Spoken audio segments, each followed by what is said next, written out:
आदाब नाजरीन, खैर मकदम है आपका हमारे खास प्रोग्राम परवाज में। हौसलों के पंख मजबूत करो इतने कि हर उड़ान की मंजिल आसमां बन जाए। एक ऐसी ही शख्सियत जिन्होंने अपना आसमान खुद बनाया, अपने परों को इतना मजबूत किया कि हर परवाज में कामयाबी ही मिली। कलम से लेकर रंगों की दुनिया तक अपनी पहचान बनाई। आप पोएट हैं, पेंटर हैं, फोटोग्राफी भी करती हैं और एक ऐसे ओहदे पर हैं जहां लोग इन्हें झुककर सलाम करते हैं। आप हैं chief commissioner of income tax Delhi, Sangeeta Gupta.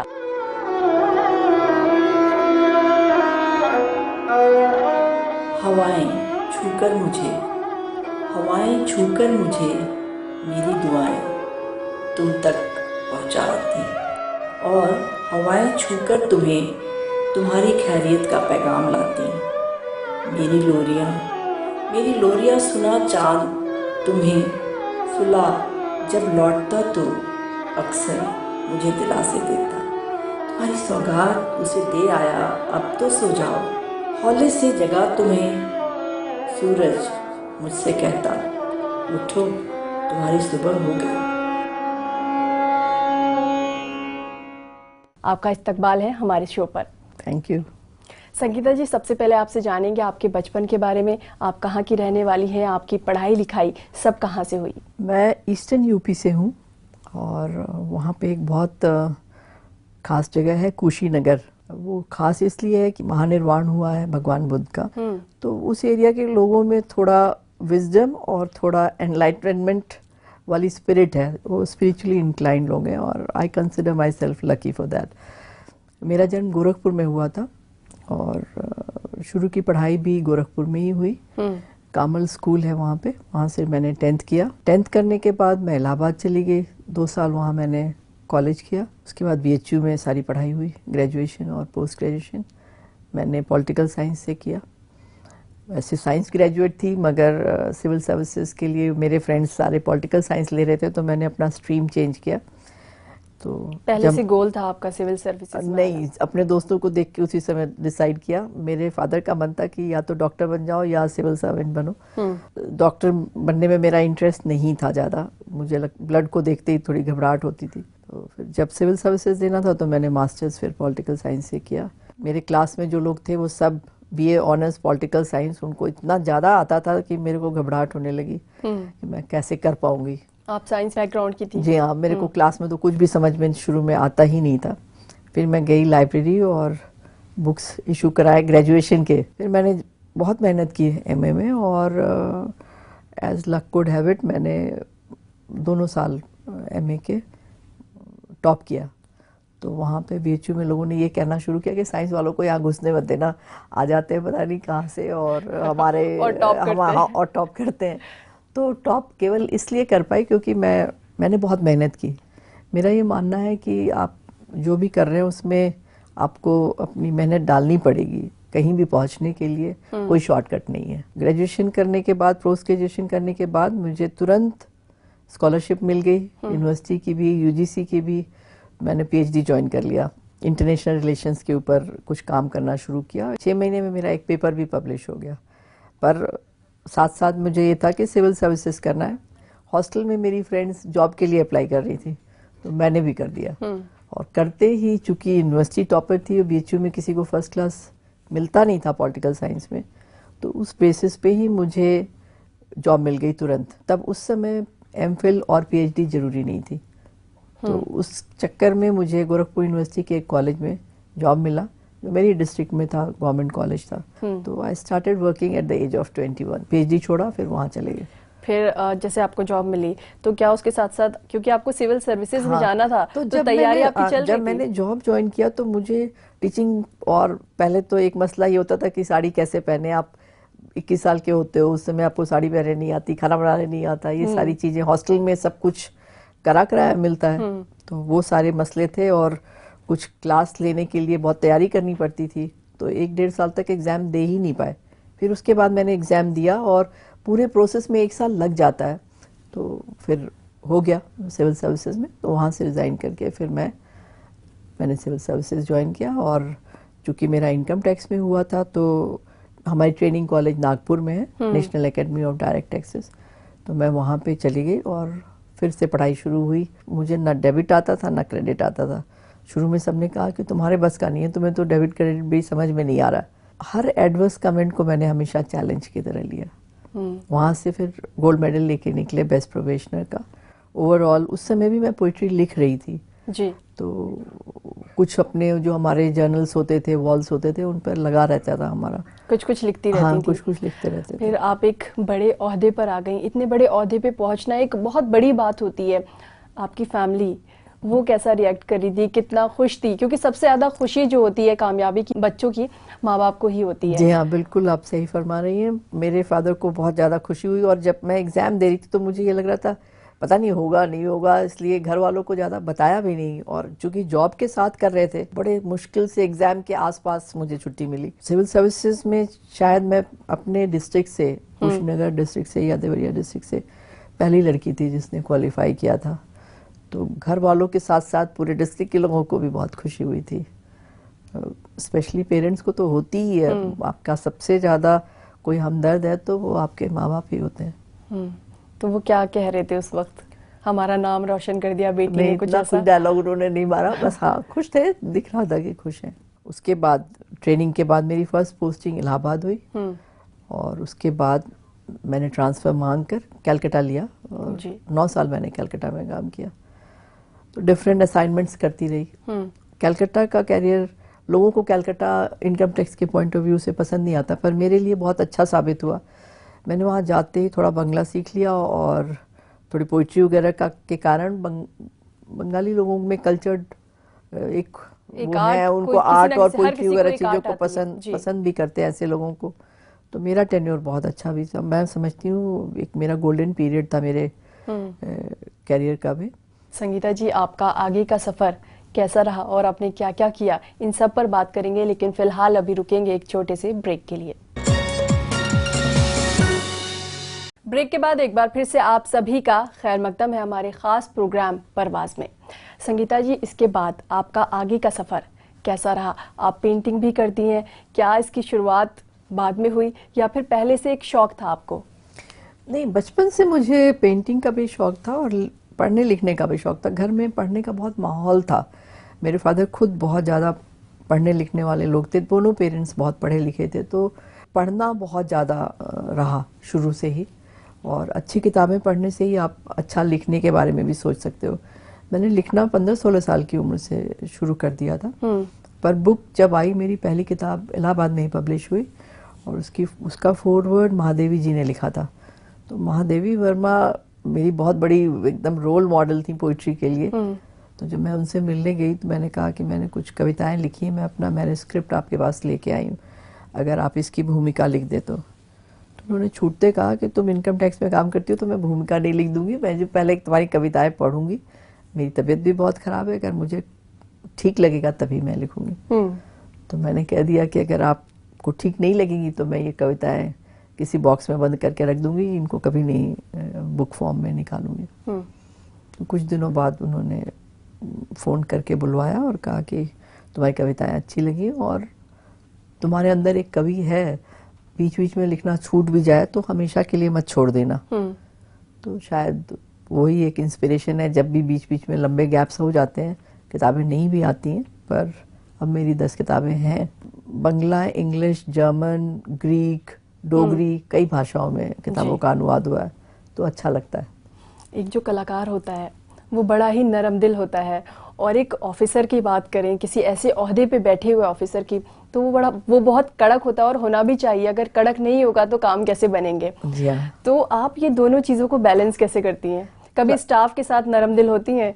मूल रूप से नरम दिल ही रहती हूँ, पर एक भी गलती मेरे यहाँ माफ़ नहीं होती है, क्योंकि हम लोग रेवेन्यू से डील करते हैं।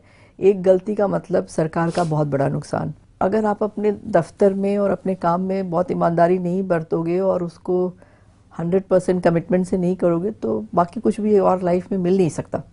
अगर आपकी रोज़ी रोटी में आपने अपना 100% नहीं डाला है तो किसी और चीज़ में डालने के लायक ऊपर वाला छोड़ता भी नहीं है। तो मेरा ये मानना है कि सारी क्रिएटिविटी डिवाइन ग्रेस से ही आती है, और वो तभी आएगी जब आप अपनी बाकी चीज़ों को ठीक से करें।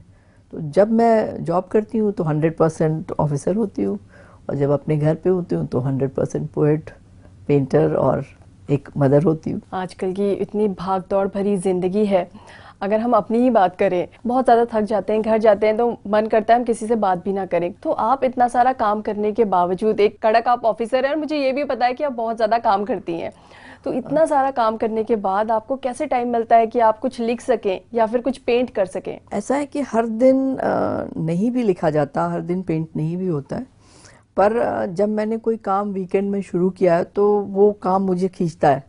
मैंने ये रूल बनाया कि हर दिन 1 घंटे तो कुछ ना कुछ करेंगे, क्योंकि आपकी एक इमेज जो होती है as a painter, as a writer, as a poet, as a film maker, बहुत होता है बिंदास लोग होते हैं, मगर होते नहीं है, वो भी डिसिप्लिन में रहते हैं।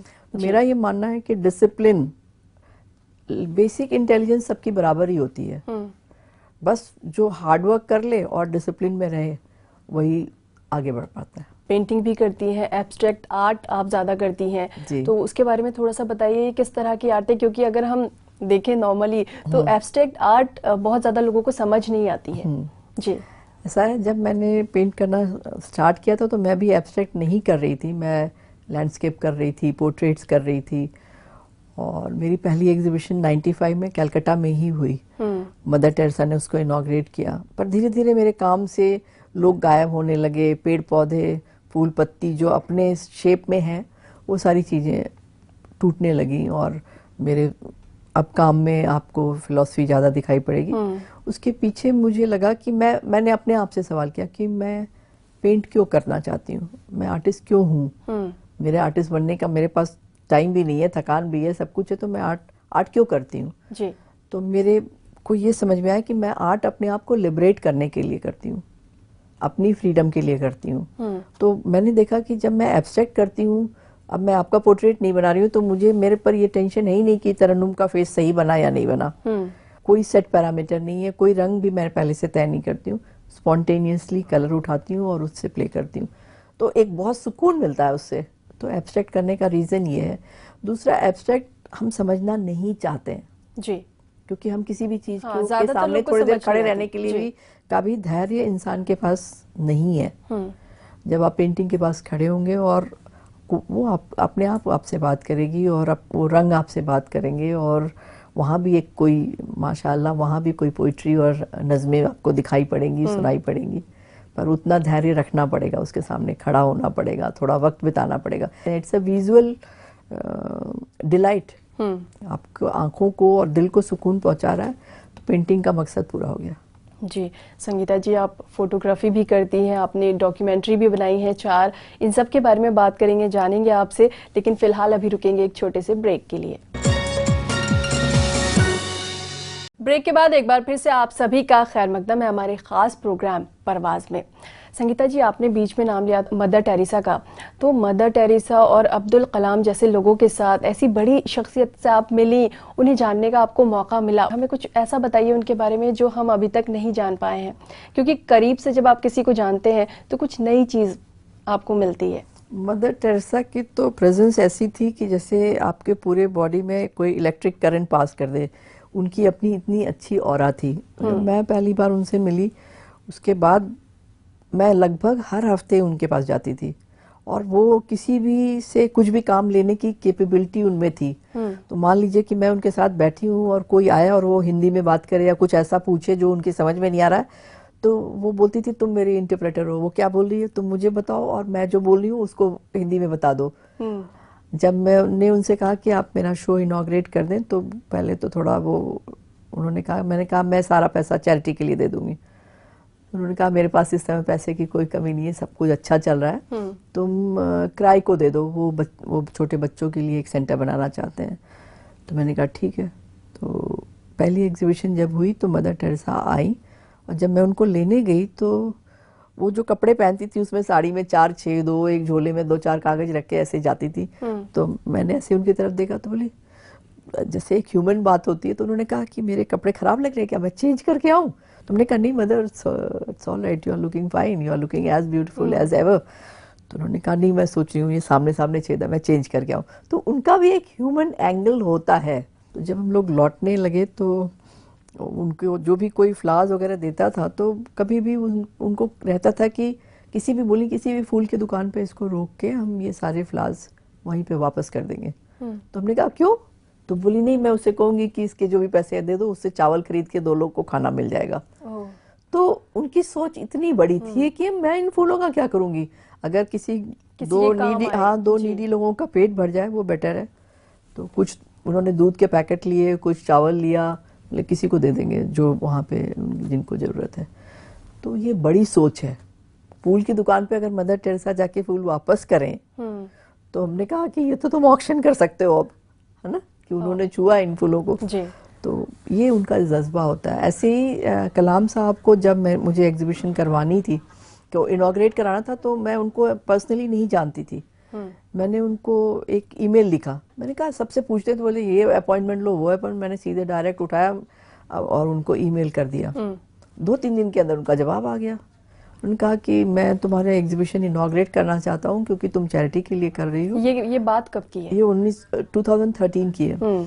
तो मैंने कहा कि आप डेट बताया था उनको, तो उन्होंने कहा ये डेट मुझे सूट नहीं करा, मैं उस समय चेन्नई में बच्चों के साथ हूँगा, तो क्या तुम 2 दिन बाद इसको इनॉग्रेट कर सकते हो, क्योंकि मेरा बहुत मन है तुम्हारा शो इनॉग्रेट करने का। तो मैंने तुरंत उनको लिखा कि जिस दिन आप आएंगे उसी दिन इनॉग्रेशन होगा, चाहे शो पहले से स्टार्ट भी हो जाए। 2 दिन बाद आए और उसके पहले फिर उन्होंने मुझे ईमेल लिखा कि I want to know more about you, तुम क्या कुछ अपनी किताबें और कैटलॉग्स मुझे भेज सकती हो मेरे घर के एड्रेस पे। तो मैंने तुरंत भिजवाया। उसको पढ़ के उन्होंने 3 पेज का आर्टिकल मेरे बारे में लिखा। वो भी अपने काम को बहुत ज़्यादा सिंसियरली करते थे और एक जज्बा था कि जो करेंगे उसको 100% कमिटमेंट के साथ करेंगे। तो एक पूरा लेख लिख के लाए मेरे बारे में, उसको वहाँ उन्होंने पढ़ा, मेरे बारे में बात की। फिर उनका अपना एक वेबसाइट था, उस पर उन्होंने उस लेख को डाला। तो वो मेरे लिए बहुत बड़े ऑनर की बात है कि आप इतने बड़े शख्स, अगर कोई ये वो किसी को छोटा नहीं समझते थे, और चाहे वो छोटा बच्चा हो, प्यून हो, कोई हो। फिर उन्होंने कहा कि तुम चैरिटी के लिए कर रही हो उत्तराखंड के लिए, तो मैं तुम्हारी एग्जीबिशन से एक पेंटिंग खरीदूंगा। तुमने कहा नहीं, मैंने आपके लिए एक अलग पेंटिंग रखी है, आप इसमें से नहीं। बोले मैं भी कंट्रीब्यूट करूंगा। हमने कहा आप आए हैं, इससे ही जो माइलेज मिलेगी वही आपका बहुत बड़ा कंट्रीब्यूशन है जी। मैंने उनको एक पेंटिंग दी गिफ्ट में। वो बहुत स्पिरिचुअल पर्सन खुद भी थे। तो जब ले गए तो उनके पीएस ने अगले दिन फोन किया कि पूरे घर में सब जगह घूम रहे हैं पेंटिंग लेके कि इसको सही जगह में कहाँ लगाऊं। तो ये आपकी मेमोरीज होती है, ये आपकी धरोहर है, ये आपका मतलब आपकी अमानत है, जो आप ऐसे मोमेंट्स आपकी लाइफ में मिलते हैं।